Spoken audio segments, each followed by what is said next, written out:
The marketing side, how did I market it?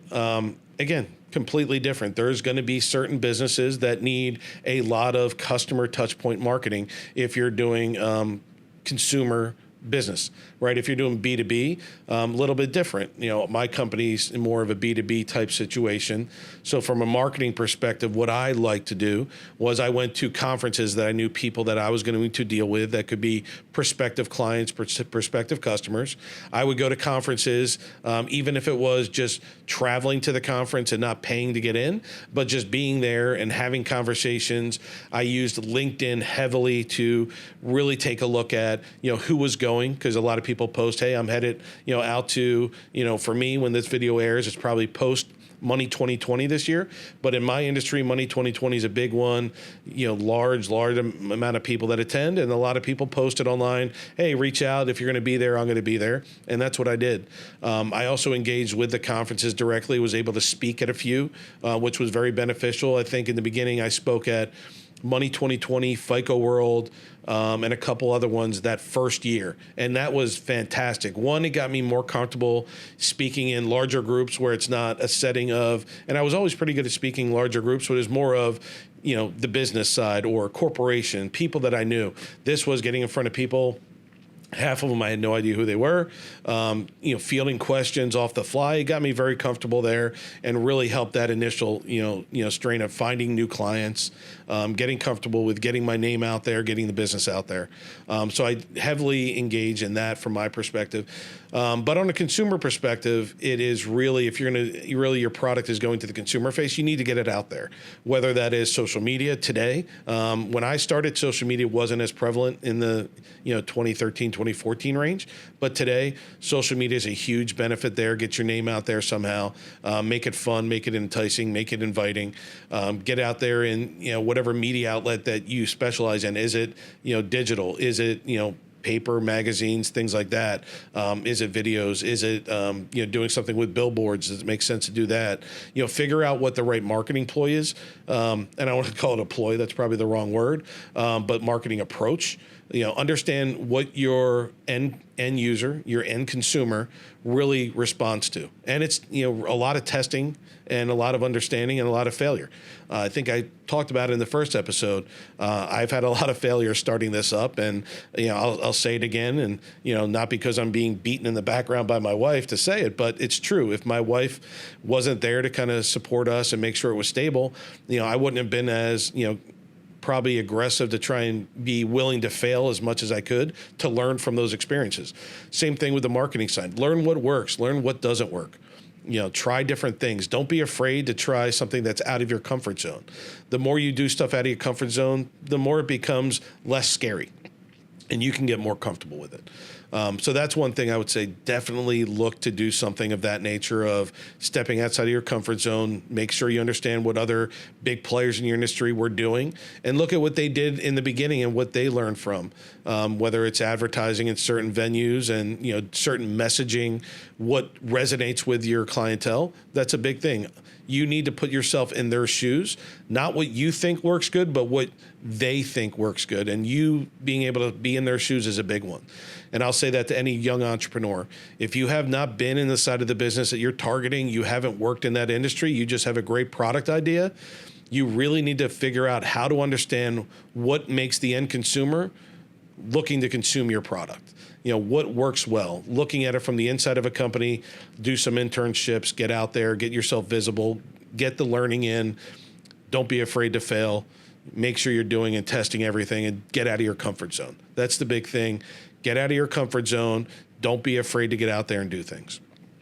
The other topic that was a big one that I've gotten, not just from the first podcast questions, but also in history for everyone who comes to work here in my company or company similar to this, that is going out there, and a lot of business development is conversation, relating to people, understanding what their needs are, understanding what makes it work for them or what doesn't make it work.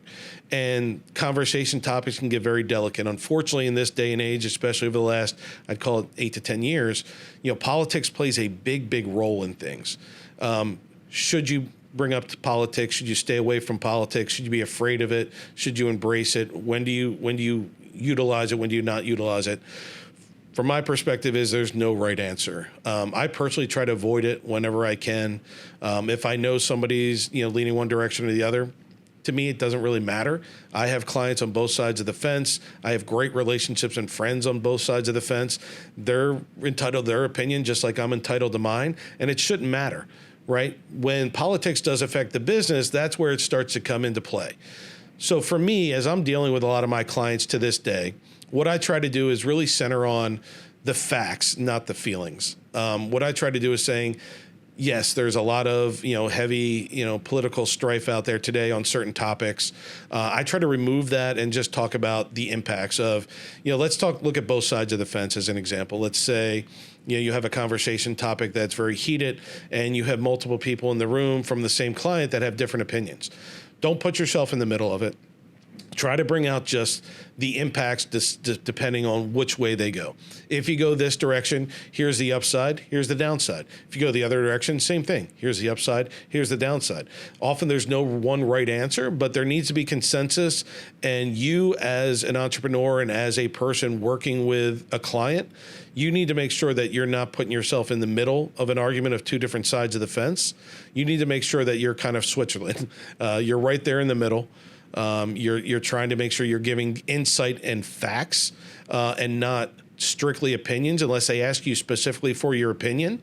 And if they do that, I recommend being very careful about keeping it high level. Try not to get too granular. Try not to spiral out of control. Keep your feelings out of it. Base it on business, base it on facts, based on what the historical impacts have been to different businesses and the pros and cons. Again, I don't think there's one right answer. I always try to avoid the politics at all cost. The only time I really allow it to bubble up is if I am 100% sure that anything I say is going to be acclimated and embraced by the other person. And normally that's only in my responses. I'm not usually the lead in starting those conversations. I allow other people to do that.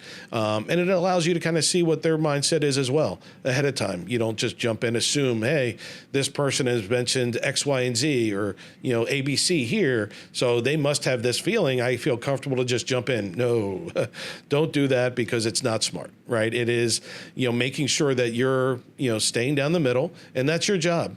Business shouldn't be dealing with just feelings when you're making those decisions. Sometimes they do come into play. As I've said before, there's art and science with every decision, every analysis. But make sure when you're going into the conversations, the upsides, the downsides, and the risks. Make sure you understand, how it's going to come across, and, try not to force your opinion on anybody. Just give them your opinion, embrace theirs. Make sure you understand that they have a vision. They have experiences you don't have.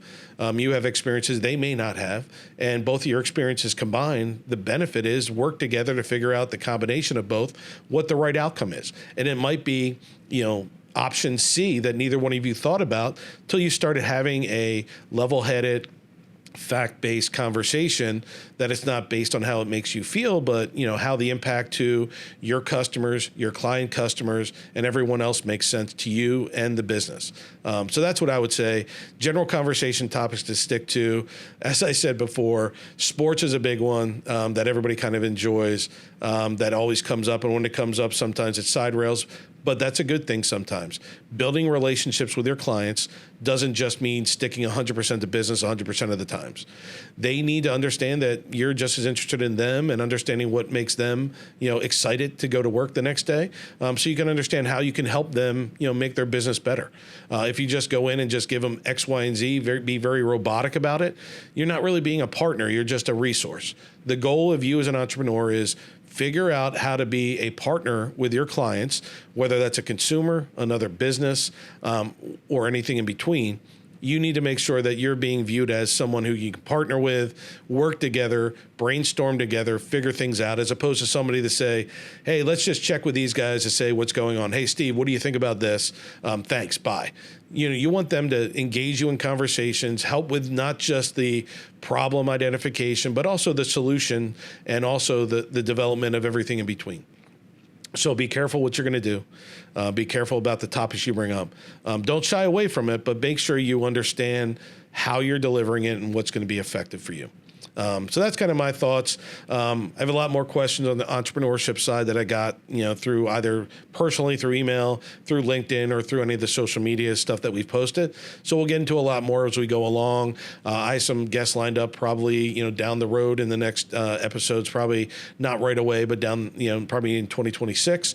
That'll be a lot of good entrepreneur experiences different than mine, so you can get different opinions. We'll be able to ask some questions of people, try to be consistent in what we're looking at, and allow them to kind of give their insight, so you get more than just my view of it. And then hopefully it'll help me learn too. I always like to hear about other people's experiences and learnings to help me kind of draft what's next for me. Similar to this, the podcast, I never would have done this unless I've always thought about doing it, but probably wouldn't have done it unless I got the kick in the butt from a few people that helped me kind of do this and partner with me. So it's exciting. So for now, this is segment one.